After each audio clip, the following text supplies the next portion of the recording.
We're going to move now to the caravan of migrants from Central America slowly inching toward the U.S.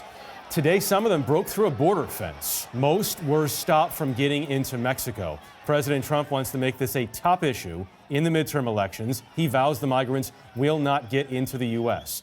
We have two reports on this tonight. Chip Reid will look at the politics involved, but we begin with Adriana Diaz, who is on her way to the region tonight. A sea of migrants surged one step closer to the U.S. today. Thousands of Central Americans moving north refused to be denied by this fence, where Guatemala meets Mexico.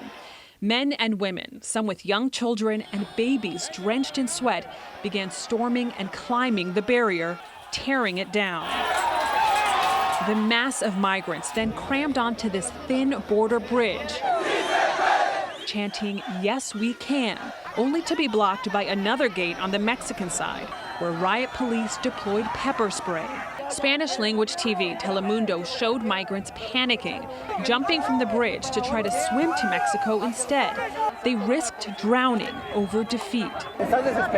When asked why he wanted to jump, this 16-year-old said, "There are no jobs here." This is the latest and one of the largest caravans to make the journey. The last one was in the spring. President Trump has threatened to close the southern U.S. border, and Mexico deployed 500 federal police to avert a crisis.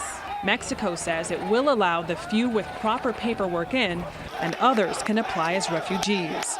U.S. Secretary of State Mike Pompeo addressed the issue in Mexico City today.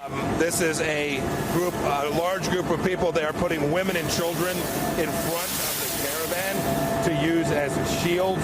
Back on the bridge, police eventually regained order, but the migrants' mission north continues.